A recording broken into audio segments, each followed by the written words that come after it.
शुक्रवार को अयोध्या पहुंचे आम आदमी पार्टी के राज्यसभा सांसद संजय सिंह ने लगभग बढ़ रहे कोरोना के संक्रमण व भ्रष्टाचार को लेकर प्रदेश सरकार को घेरने का प्रयास किया। उन्होंने कहा कि प्रदेश में 8 दिनों में 7 गुना कोरोना का संक्रमण बढ़ रहा है और मौतों की संख्या में 4 गुना वृद्धि हो गई है। शवदाह स्थल पर अंतिम संस्कार के लिए लंबी लाइनें लग रही हैं और अंतिम संस्कार के लिए लोग 12 से 24 घंटे का लोगों का इंतजार करना पड़ रहा है। श्री सिंह ने आरोप लगाया कि प्रदेश में वैक्सीन की कमी होने के कारण लोगों का टीकाकरण नहीं हो पा रहा। चैनल 18 भारत के लिए जनपद अयोध्या से अमिताभ श्रीवास्तव के साथ जसवीर सिंह की ये रिपोर्ट। पत्रकार बंधुओं को नमस्कार। कोरोना का संक्रमण उत्तर प्रदेश में बहुत तेजी के साथ बढ़ रहा है।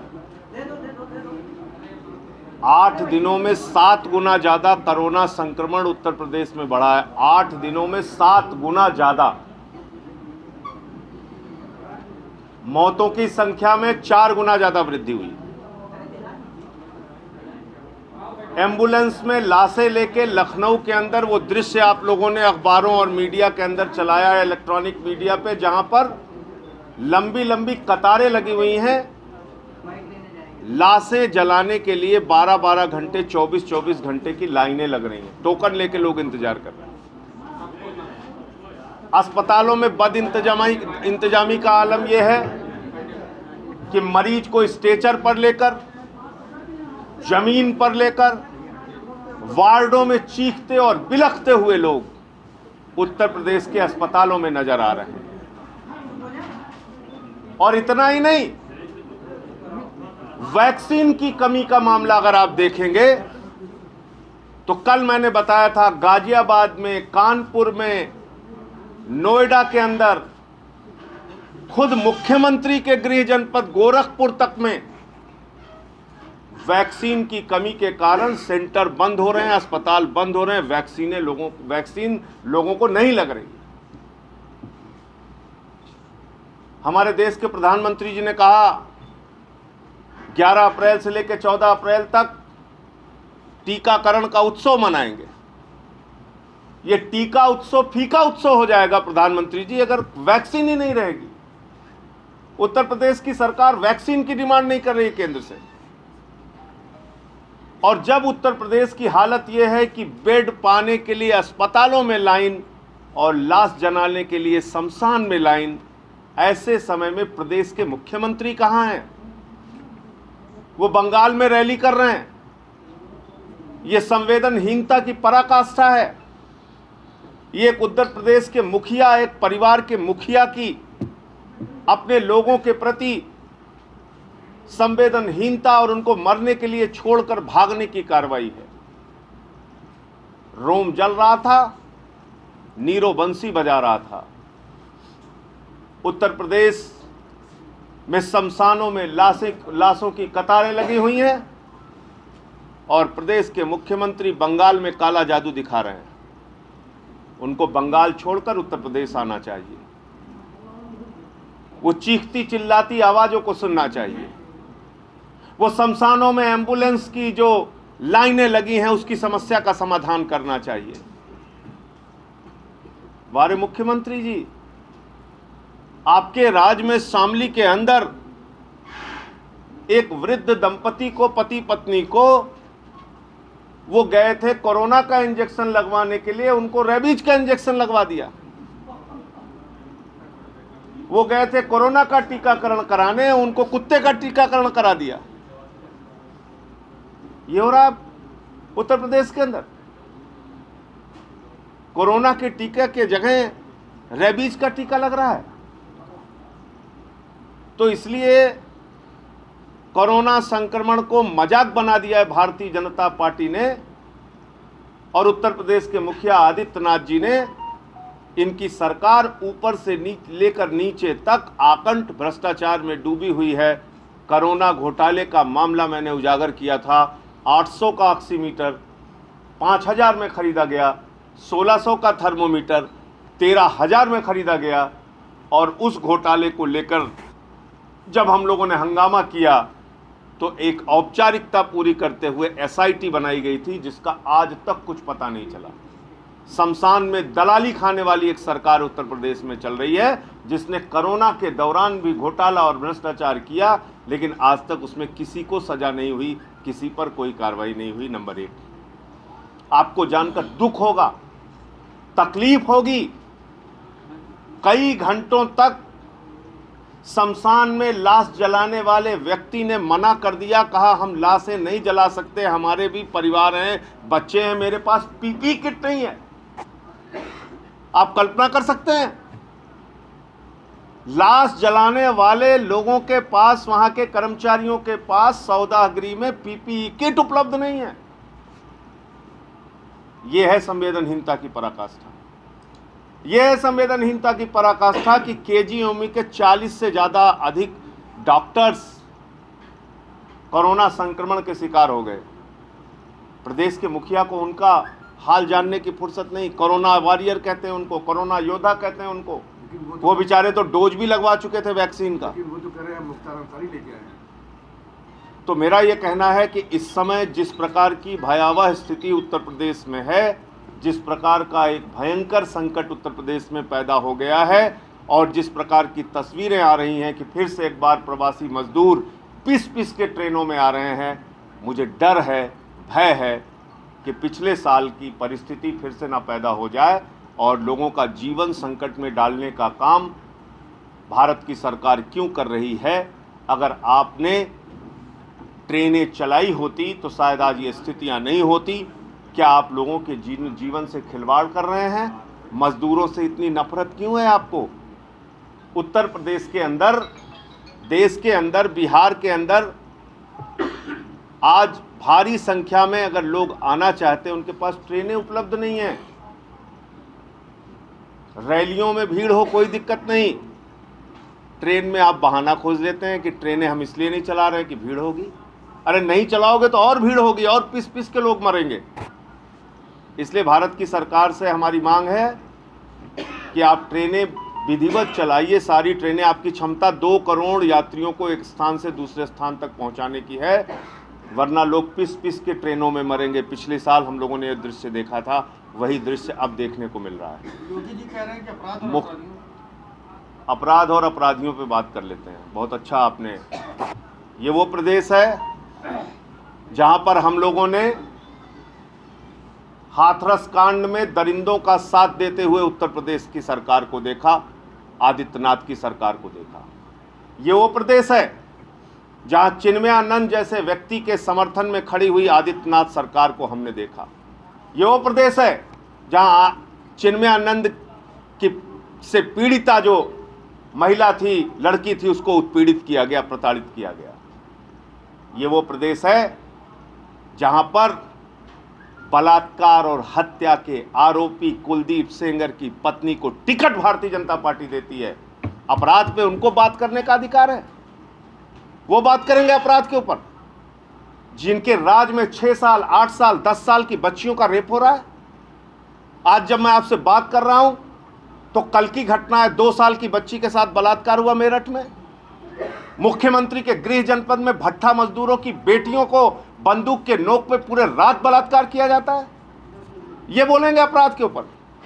आदित्यनाथ की पूरी सरकार और इनका तंत्र और इनकी पार्टी बलात्कारियों, अपराधियों, भ्रष्टाचारियों को बचाने का काम करती है। इनको अपराध के बारे में बोलने का नैतिक अधिकार नहीं है। ये वो पार्टी है जो कठुआ के अंदर एक 8 साल की बच्ची का बलात्कार करने वाले बलात्कारियों के समर्थन में इनके 3 मंत्री तिरंगा यात्रा निकालते हैं। ये वो पार्टी है जो हाथरस कांड में एक गरीब की बेटी को रात को 2 बजे जलवा देती है। आज अपराध रोकने की बात आदित्यनाथ के मुंह से ऐसा लगता है जैसे वो मजाक कर रहे हों, उपदेश दे रहे हों, और खुद पूरी की पूरी सरकार को अपराध में डुबाए हुए हैं, अपराधियों के संरक्षण में डुबाए हुए हैं। वो तो कह रहे हैं हम मुख्तार ले आए हैं पंजाब से। देखिए, ऐसा है कि मुख्तार को आप ले आए हैं या किसको आप ले आए हैं और क्या आप कार्रवाई करना चाहते हैं। हम तो प्रदेश की जनता जो भुगत रही है हम उसकी बात कर रहे हैं। हर जिले के अखबार आप उठा के देखिए, बलात्कार की घटनाओं से भरे पड़े रहते हैं, हत्या की घटनाओं से भरे पड़े रहते हैं। जब मैं आपसे बात कर रहा हूं, इस समय पंचायत का चुनाव चल रहा है, हर जिले में हत्या, हर जिले में अपहरण, प्रत्याशियों को धमकाना, कार्रवाई हो रही है। तो अपराध का नियंत्रण कैसे आप मापेंगे? आप सुप्रीम कोर्ट ने गाइडलाइन दी है, एक आदेश दिया है, मुख्तार अंसारी पे आप कार्रवाई करना चाहते हैं, फास्ट ट्रैक कोर्ट चलाना चाहते हैं, जो भी आप कार्रवाई करना चाहते हैं कीजिए। लेकिन प्रदेश की जनता ने क्या गुनाह किया है? जिन लोगों ने आपको 325 सीटें दी हैं उनका क्या गुनाह है? उनको क्यों रोज अपराधों का सामना करना पड़ता है? उनको न्याय कैसे मिलेगा? और आपकी पार्टी जिस व्यक्ति को लेकर पूरे दुनिया में हंगामा हुआ, कुलदीप सेंगर जो आपके विधायक थे भारतीय जनता पार्टी के, उसके विधायक की पत्नी को आप टिकट दे रहे हो और आप कह रहे हो कि आप अपराध से लड़ रहे हो। कैसे अपराध से लड़ोगे आप? चिन्मयानंद के समर्थन में खड़े होकर अपराध से लड़ोगे? हाथरस के बलात्कारियों के समर्थन में खड़े होकर आप अपराध से लड़ोगे? तो दुर्दांत अपराधियों के समर्थन में खड़ी होने वाली आदित्यनाथ सरकार को मैं फिर दोहरा रहा हूं, अपराध के खिलाफ बोलने का कोई नैतिक अधिकार नहीं है। सर, बंगाल में चुनाव चल रहा है और कोविड को लेकर प्रधानमंत्री ने सभी मुख्यमंत्रियों से वीडियो कॉन्फ्रेंसिंग के जरिए कल बात की। उन्होंने कहा है कि मतलब 2 गज की दूरी, मास्क का प्रयोग, लेकिन वही आज नड्डा और तमाम लोग जो है, जो बीजेपी के नेतृत्व के लोग हैं, वो बंगाल में रैलियां कर रहे हैं जिसमें लाखों की तादाद में लोग आ रहे हैं। देखिए, कल मैंने कहा था, फिर दोहरा दे रहा हूं, इस देश में 2 स्वास्थ्य मंत्री हैं। एक का नाम है डॉक्टर हर्षवर्धन, दूसरे का भी नाम है डॉक्टर हर्षवर्धन। एक डॉक्टर हर्षवर्धन जी कहते हैं कि कोरोना शादियों से, किसान आंदोलन से और निकाय चुनावों से फैल रहा है। और दूसरे डॉक्टर हर्षवर्धन जी ट्वीट करके कहते हैं, प्रधानमंत्री जी की रैली में हजारों की भीड़ जुटी, उनको बहुत बहुत बधाई। और संविधान की शपथ लेते हैं, 2 तरह की बातें करते हैं। देश के प्रधानमंत्री ने अगर कल कहा कि कोरोना के संक्रमण से देश में खतरा है, मास्क नहीं लगाओगे तो फिर से हम लॉकडाउन लगा देंगे, तो उनके पार्टी के नेता कैसे आज प्रचार कर रहे हैं? इसका जवाब देश के प्रधानमंत्री आदरणीय नरेंद्र मोदी जी को देश के सामने देना चाहिए। ये आपका दोहरा चरित्र है, ये आपकी 2 तरह की बातें हैं। एक तरफ आप ये कहते हैं कि हम मास्क लोग नहीं लगाएंगे तो फिर से लॉकडाउन लगा देंगे, और दूसरी तरफ आपके नेता हजारों हजार की भीड़ लेकर रैली करते हैं। आप मुझे बताइए, केरला में केसेस हैं 11 लाख, तमिलनाडु में केसेस हैं 9 लाख, बंगाल में केसेस हैं 6 लाख, उत्तर प्रदेश में केसेस हैं 6 लाख। आप मुझे ज़रा बताइए, बंगाल उत्तर प्रदेश से आबादी की दृष्टि से छोटा राज्य है, आबादी की दृष्टि से, और केरल और भी छोटा राज्य है, वहाँ पर 11 लाख केस, लेकिन वहाँ पर गए थे आदित्यनाथ जी प्रचार करने। तमिलनाडु में 9 लाख केस, वहाँ भी गए थे रैली करने, प्रचार करने। बंगाल में 6 लाख केस, आज भी वहाँ रैली कर रहे हैं, प्रचार कर रहे हैं। तो आप मुझे बताइए कि ये देश के प्रधानमंत्री की क्या 2 तरह की बातें नहीं है? ये क्या दोहरा चरित्र नहीं भारतीय जनता पार्टी का, कि पूरे देश में आप लॉकडाउन लगाने को तैयार हो, पूरे देश में आप नाइट कर्फ्यू लगा रहे हो, सब कुछ कर रहे हो, लेकिन जहां पर चुनाव है वहां लोग मरते रहें, किसी को, कोई भारतीय जनता पार्टी को और उनकी सरकार को कोई परवाह नहीं। आप कुछ पूछिए। मैं ये चाहता हूं कि उत्तर प्रदेश में भी आप चुनाव करा रहे हैं, मैं बता रहा हूं आपको, उत्तर प्रदेश में भी आप चुनाव करा रहे हैं। उत्तर प्रदेश के चुनाव में आपने क्या नियम लगाया? उत्तर प्रदेश के चुनाव में आपने नियम लगाया कि हम यहाँ पे सख्ती बरतेंगे, नाइट कर्फ्यू लगाएंगे, चुनाव प्रचार भी लोग करेंगे तो कम संख्या में करेंगे, एक उसकी निश्चित गाइडलाइन आपने बना दी। तो बंगाल में आप हजारों लोगों को कैसे इकट्ठा कर रहे हैं? वहाँ कैसे इतनी बड़ी बड़ी रैलियाँ और रोड शो और सभाएं कर रहे हैं? इसका जवाब तो चुनाव आयोग को भी मांगना चाहिए। क्या दो जगह के चुनाव के लिए 2 तरह का नियम होगा? बंगाल के चुनाव के लिए अलग नियम, उत्तर प्रदेश के चुनाव के लिए अलग नियम? क्योंकि उत्तर प्रदेश में बीजेपी के कैंडिडेट्स को गांव-गांव में भगाया जा रहा है, पश्चिमी उत्तर प्रदेश में, यहां पे नियम सख्ती से लागू कर दो, चलो अच्छी बात है। तो बंगाल में क्यों नहीं? तमिलनाडु केरल का तो चुनाव खत्म हो गया, लेकिन बंगाल में क्यों नहीं? तो ये सवाल है। बंगाल में आम आदमी पार्टी की भूमिका क्या है? हमारी भूमिका यह है कि लोग वहाँ पर टीएमसी को जिताएं। तृणमूल कांग्रेस के समर्थन में पहले भी हमारे मुख्यमंत्री अरविंद केजरीवाल जी बोल चुके हैं और ममता बनर्जी जी एक लोकप्रिय नेता हैं, ज़मीनी नेता हैं, जनता के लिए काम कर रही हैं। उनको लोग अपना मत दें, समर्थन दें और उनको जिताएं। सर ईवीएम पर अब तो कोई संदेह नहीं? ईवीएम पे संदेह हो ना हो, भाजपा वाले खुद ही संदेह पैदा कराते हैं। अगर असम के अंदर बीजेपी के कैंडिडेट की गाड़ी से ईवीएम निकलेगा तो आप बताइए मुझे उसके पीछे क्या कारण हो सकता है। बीजेपी का कैंडिडेट ईवीएम कोई म्यूजियम में रखने तो ले नहीं जा रहा था और उसके खिलाफ कार्रवाई हुई, अधिकारियों के खिलाफ भी कार्रवाई हुई। तो ईवीएम का दुरुपयोग करने का मामला या ईवीएम के साथ खिलवाड़ करने का मामला खुद भाजपा ही सामने लेके आते हैं।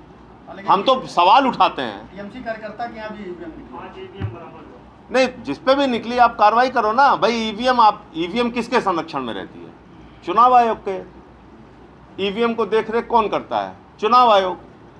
अब अगर ईवीएम गली मोहल्ले कूचे में घूमती मिलेगी, कार में घूमती मिलेगी, तो सवाल तो उठेगा और उठाना चाहिए। एक सवाल ये है कि जिला पंचायत चुनाव में इस बार यूपी में आप उतरे हैं, तो क्या ये विधानसभा चुनाव की पिछली तैयारी? निश्चित रूप से हम ये बार बार इस बात को कह रहे हैं कि जिला पंचायत के चुनाव में आम आदमी पार्टी की मौजूदगी, उपस्थिति और हम जितनी मेहनत के साथ जुटे हुए हैं, ये हमारे 2022 के विधानसभा चुनाव की एक मजबूत तैयारी है। और इस चुनाव में भी हम लोग दिल्ली के केजरीवाल मॉडल की चर्चा कर रहे हैं, फ्री बिजली, फ्री पानी, फ्री चिकित्सा, शिक्षा के मॉडल की चर्चा कर रहे हैं और इस चुनाव को हम लोग 2022 के चुनाव की एक नींव मानकर चल रहे हैं। विधानसभा में भी वही मुद्दे होंगे? विधानसभा में निश्चित रूप से मुद्दे होंगे। विधानसभा किस तरीके से ज्ञान वापी मस्जिद का हाईकोर्ट की तरफ से एक डिसीजन हुआ है कि एएसआई के द्वारा उसका सर्वेक्षण कराया, तो क्या मानते हैं? कोर्ट के डिसीजन पे कोई क्या बोल सकता है? मैंने हालांकि पूरा निर्णय देखा नहीं है। कोर्ट ने कोई निर्णय दिया है तो उस पर जो कार्रवाई होगी, विधिक कार्रवाई होगी।